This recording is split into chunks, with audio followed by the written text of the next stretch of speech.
And we're live. All right, welcome back. This week we have another great topic. We're talking all about how to prepare your home for a new puppy, new dog, when they're coming. There's a few things that you have to get situated before your dog comes. I know that we're always excited about getting a new dog in our home, and we may not think about everything that we need to get for our dog or prepare a dog for our home. Ideally, like Scott, when you got Archie, what was your first thoughts when you're like, okay, we're going to get Archie? What do I get? What were your thoughts behind that? We Googled it, and so we came up with our list. So, like, I think we're going to talk about a bit of a Yep, shopping list, but we're like yep, bed, crate, food. I think they gave us food initially, which was always hmm when the breeder does that because then it's the food they yep, well, need. yep, And but yeah, it was just like, what else do we want to get? Toys and all those hmm things. hmm And, yep, gate for keep them like in a certain to keep them in a hmm certain area, and then yep. sort of like hope he likes it. Exactly. And so Scott's response is a typical response. You always start thinking about, okay, what kind of food am I going to get? Like the gates, the crates, and all that toys and stuff. But one thing you want to think about is your home setup to make it more peaceful for you so you're not getting stressed out because puppies are a lot of work. And if you add kids into a mix, and it could be a lot of chaos. So, yes, you do want to get all those supplies and stuff, but you always want to get your home set up, talk about, introduction to the new home and stuff like that. So we'll talk about that, but let's go through the supply list and talk about the supplies that you need first. So, of course, every dog needs food and meals and stuff like that. So, ideally, if you're getting a dog from like a breeder or they're coming from a foster home, you're going to get the food that they had them on. And a lot of times, people either want to switch the food they have them on or keep them in the food, whatever it may be. You're going to have to get some type of food. I would say the biggest thing to not look out for, but the biggest thing to do if you are going to switch your dog to a different food than what the breeder has them on, of course, check with the vet if your dog's going to a vet. But if you're going to switch them, just do it in small increments. You just don't want to plop the new food into the bowl and wish for the best. Just gradually do it, like putting like a quarter of the new food in and then the old food, and then kind of gradually putting more and more in each time. I would say that's the biggest thing that I want to stress to you when you get a new dog in a home when it comes down to food, not just starting a new food right away. Did you have to switch Archie's food, or did you keep him on the same food? We tried, and then I think we went back, and then eventually we switched over. But um, Mm-hmm. what you're saying is true. Like even like we just had to switch him on to just recently low fat food because he had an issue, and switch Yep. back, and basically he was like, the vet was like just mix and then slowly transition them type of thing because Yep. whether they're a puppy or whatever age, if you're switching food, it's rough on the. Exactly. And Scott's right. Even if you're not switching food out as a puppy, anytime you're gonna switch food, you want to do it in a gradual process. Yeah. Talking about equipment, of course, you want to get some leashes, and usually you'll grab like the 6 foot leash. But I'll tell you a little secret: grab the 4 or 5 foot leash instead, because your dog is going to start pulling on walks because they don't know how to walk on leash. You want to gain some control. So instead of grabbing that 6 foot like most people do, grab a 4 or 5 foot leash. Make sure you get a collar for them, some ID tags, so if they get loose or run away, they'll be easily identified. Some dogs already come pre-chipped, which is great. If they are coming pre-chipped, just make sure that you're registered to that dog's chip and that everything's squared away. You don't want them registered to either the previous owner or not registered at all if they get away. But of course, the ID tags provide that extra, confidence that they can get back home. Getting harnesses too. I'm a fan of harnesses. What that is, it's just, if your dog's pulling on walks or puppies, they are going to pull because they don't know how to walk. The harness just helps redirect them. They help them not pull as much. So I'm always a fan of getting that off start. And dogs can start on harnesses as early as like 8 to 9 weeks. So you can get them started early to loving that. Of course, you want to get toys. You have to remember, think about puppies. They're very energetic. They chew a lot. So you want to get toys that can keep them stimulated. So get a lot of chew toys because they're going to want to chew because they're going to be teething. Get them some rubber toys. Get them a variety of toys so you'll know exactly what they like. And then once you figure out what they love, you can get them more of. What does Archie love for his toys like when he was a puppy? What was his thing? When he was a puppy, he liked the stuffy style, but then also he would like Yep. to do a lot, right? So we hmm tested out all these different things. At one point, we had like the pet store sold like a block of wood, so we could gnaw on that, and then Exactly. like the bully sticks and like other little, I guess, more things you can chew on, but also just hmm like this is a different topic, but basically because he was very nippy, giving him a stuffy and just shoving it into his mouth when he was trying Yep. to sip and stuff. And Mhm. he got a little rope for like tugging and all that sort of Mhm. thing. And he wasn't really, his breed is not really a ball chaser, so we brought some balls home, but he didn't really care for them. So Exactly. So what, now that he's older, what is his like main toy? Like what does he love now? he is not super. He likes squeaky toys, so like squeaky Yep. toys, The soft, very tiny noise. balls, make the Mhm. noise, or maybe sometimes the tug rope and that sort of thing. Or like there's Mhm. like one that looks like a fidget spinner, and you can it's like Yep. different ends to tug on, right? So those sort of Exactly. things. His games didn't really change. He just got a Mhm. little hard and same Ex toys, but it's exactly. like you said, if you have a lot of things, then they can sort of you can test everything out, see Mhm. where their personality takes Yeah, them. we call that a toy audition. Audition different toys, see what they love, but just know if you're getting puppies, they're gonna need more things to soothe that teething and stuff and to chew on. And so you actually want to see what they chew on the most and get that so they can kind of have that to soothe their teeth. Moving on, training equipment. So of course, I would love if you guys started some sort of basic obedience training on your own, but you can always call me. But you want to get some type of treat bag. So when you're out there with the leash, you can be hands free and work with your dog. Training treats, of course, you can get a variety of different treats. When I'm with my clients, I always talk about the different types of treats because there's different types that elicit a different reaction in your dog. But to go ahead and get a few of them, see what your dog loves, and also transport stuff. The first year, you're going back and forth with your puppy to the vet, making sure they get all those vaccinations. So make sure that you get some type of crate, get some type of seat belt for the car, or seat belt, yep, and some type of gate or crate, especially when it comes time to talking about next home setup and stuff like that. So those are the supplies you can get. You know your dog, you know what you're getting. If you think of anything else that may be helpful, go ahead and get it. This is not like a hardcore list, but this is a great start to what you need to start to take care of your puppy.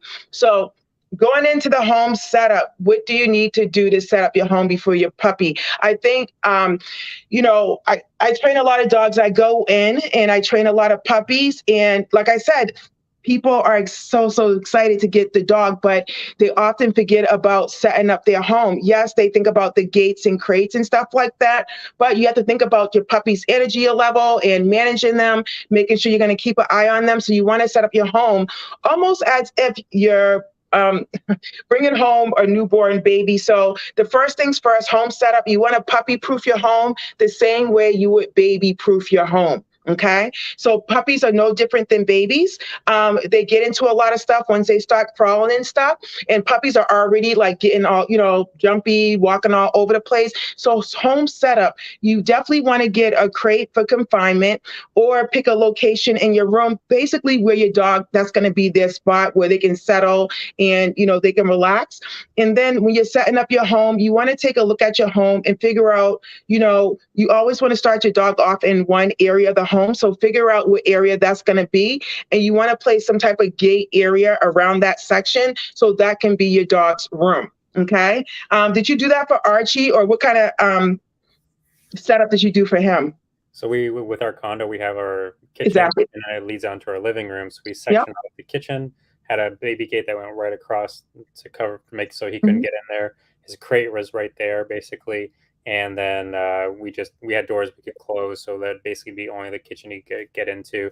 And then Yep. we had a door on the gate, so if we did want to like give him a little freedom, get him into the living room eventually, he could Hmm. do that. But we didn't do that early on. We just sort of kept him in that general area, let him burn off his energy, and then we, like you said, we knew where he was. He couldn't get into things, and his crate Exactly. was right there. His bed was in his crate, and he was good to Hmm. go, pretty much. So Exactly. And like Scott said too, you want to, well, what he's mentioned is you want to make it, whatever the area is going to be, you want to make it easier for them to get and go and come from. And you want to make it easier for yourself. You don't want to put your dog in an area where you have to constantly get up, walk around a corner, go to see what they're doing. So you want to make sure the setup is going to work for you and your family, not only your dog.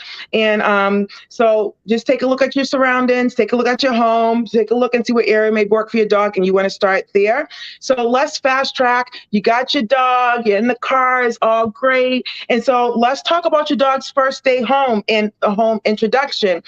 So when Archie came home, what was the first, some of the things that you did with Archie? it was late, so we tried to sleep with him, but Yeah. we were very paranoid. Obviously, new puppy. We have Yeah. accidents. I think the first night we like both like were waiting for him to wake up so we could take him out right away and all that sort of thing. But the Yeah. first day, introduce him to his toys, introduce him to his crate, introduce him Hmm. to his bed, and just sort of get him a little more comfortable and just Yep. sort of like we took the few days off, so we were with him. Yes. We could actually like make sure we take him out at the right time. We're not leaving him. Obviously, it's a very brand new place. Yep. At that point he was in his 8th week, or he just I think 8th or 9th week. So he's very familiar with his breeder's place. And now it's just getting him used to his new home and us Yep. too. Like we're foreign to him. He'd met us maybe twice, but that was about it. So it's kind of like Yeah. So everyone's strange. building that trust and sort of building Yeah. that starting point, right? Exactly. Building the trust, building the starting point. And ideally, when a puppy's, like Scott said, when they first come into the home, everything's new to them and it's pretty scary. So the first thing you want to do when your dog arrives home is, like Scott said, if it's not too late, take them for a bathroom break. Show them where the bathroom is supposed to be. If you're doing outdoor, take them out on a leash and wait for them to potty. Usually they will when they first get to the home because there's just a lot going on. And like Scott said, introduce them to that confinement area that you're going to use for them. And a good thing to do, since like it can be overwhelming for a puppy coming into a home. Sometimes out here, got the puppy home, they just slept the whole day because it's stressful coming from one home to another, or the puppy roamed the whole house. So one thing you want to do is put them in that confinement area, whether it's a room or a gated area, and just let them decompress and relax a little bit because they just had a long day and it's emotional for you and the dog. So give them like 5 minutes to kind of settle into the home, and then take them on leash. That's the biggest thing. You don't just want your dog to start doing zoomies around the house. Take them around the leash, on leash around the house, introduce them to the different parts of the house, even though, remember, you're going to keep them in one area until honestly they're potty trained, and then you can start opening up more areas to your dog. Another thing, please start home alone training right now, immediately. Because a lot of times we don't think about our dogs being home alone, especially with everyone working from home these days since the pandemic. And then all of a sudden, the puppy's there, it's cute, you're playing, then you need to go somewhere and they're like freaking out. So start home alone training now. Like I said, leave your dog in their confinement area, go out the room, spend like 5 or 10 minutes out the room, come back, let them out. So it's all about coming and going and leaving your dog alone in a certain area, just so they'll know how to be alone within the house when you're not around in general. And that's how you essentially started. Did Archie have any problems with being home alone when he was like a puppy? Or did Oh, you yeah. guys even, you said, oh yeah. So what happened in your situation? So with our situation, I broke my foot like a week before you picked him up. So I was Yeah. home a lot in the early on, like just my wife was working from home too. This was before the pandemic even, and so I was Yeah. working from home. She was working from home to help both of us because I Hmm. couldn't take him out. And so we learned that we still spent too much time with him without him being home alone.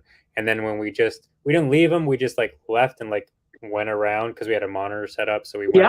around, walked down the hallway a little bit, and we could hear him howling and all that sort of thing. And so went through Hmm. the different graduations of like leaving him a Yeah. little more, and eventually we realized that the for the first few years, him being in more of an open setting was Hmm. worse for him. So he had to be more of in our bedroom, more of a closed-in setting, and we could Yeah. set him on like a towel initially. We sort of placed him on a towel, set him, close the door, and then we could leave, and he was fine. But there was definitely some learning. Exactly, exactly. And the sooner you can start this process, the better. I will almost start immediately, like day one. I know I got Francesca in December, and even though my husband works from home, you just don't want to risk it because we have to take my daughter to activities. So immediately I let her sleep in her crate in another room at night because when they're that little, they don't really know any better. So if you start them off immediately where you want them, because I know when they first get there, you want to let them sleep in the bed or sleep next to you or whatever, but you're actually doing yourself and them a disservice.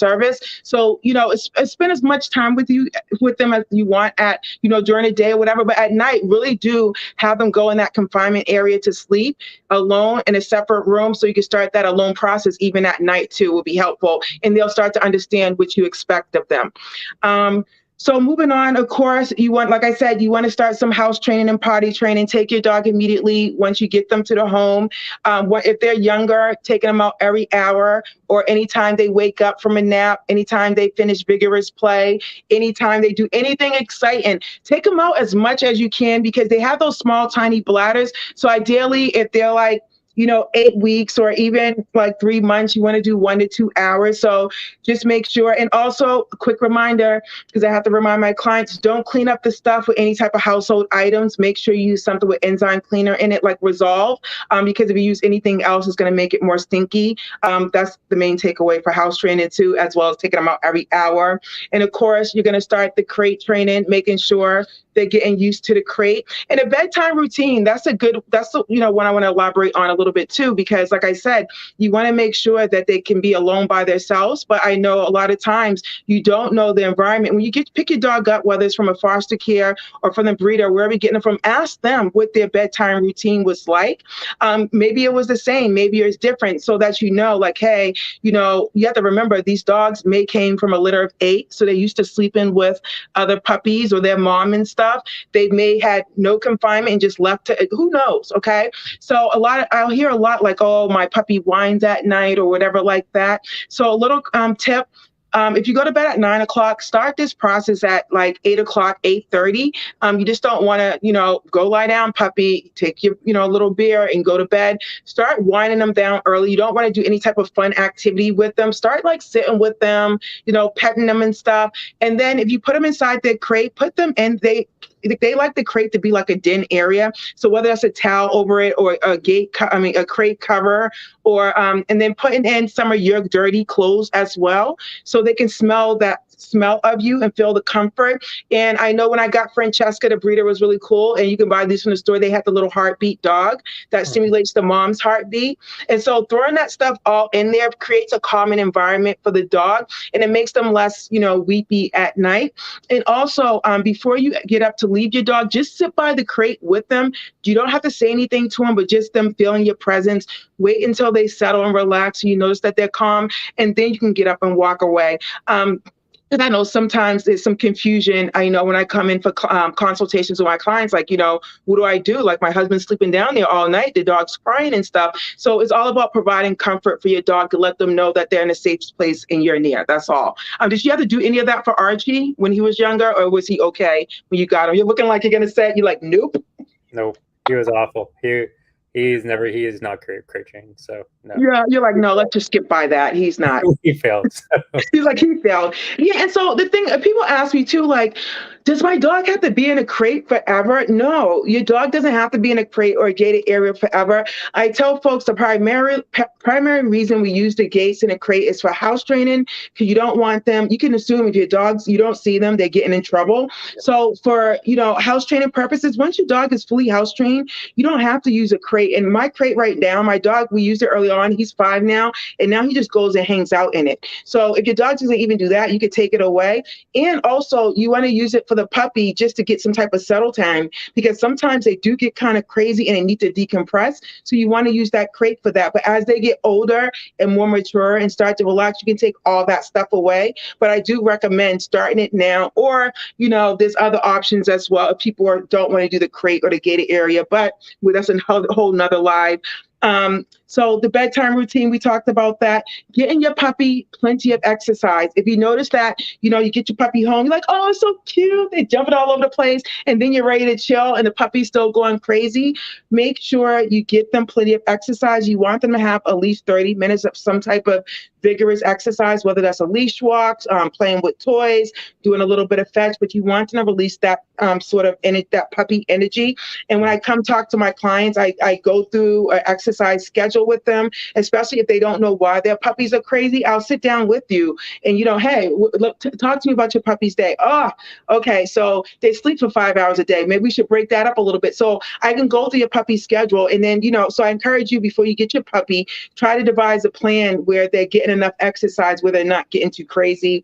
And also providing them with mental stimulation, which is like work to eat toys like Kong, where they physically like have to work to get stuff out. That provides them with like I said, mental stimulation, especially if you're in New England like me, and the winter's coming, and you're not going to be able to walk your dogs all the time. You want them to have this indoor stuff. And I know a lot of folks get dogs around like the holidays and stuff where it may be a little bit cold. So you definitely want to get them work to eat toys like Kong stuff. Easier stuffed toys, like Scott said, using bones and stuff, or even not stuffed. They do have Yeah, like anything that's stuff where they have to work to get through puzzle toys, you want to get them things like that. So essentially, those are some tips to get you started to bringing in your puppy into the home. So hopefully you gain some good tips and stuff to move forward with that, and a good insight. So you're not just going straight off the puppy list. You're more looking at the whole picture of when your dog's coming home. And that's, what my whole goal is for this live, for you guys to understand, look at the whole picture and not just the shopping list. Okay. Scott, anything to piggyback off of? No, all good tips. If you Yep. want some help with your puppy upcoming, we do have a puppy jumpstart program. And of Yep. course, if you prefer to listen to the lives and the recordings as you go, we have a podcast on Spotify, Stitcher, and Apple as well. So check us out over there, subscribe Yep. over there. And yeah, I think this is a great start. And again, Yeah. if you're about to get your puppy, if you run into any questions, don't hesitate to reach out to Pam. She's happy to help however she can for sure. So yeah. All right. All right, guys. Everyone, enjoy your weekend, and we'll see you next week.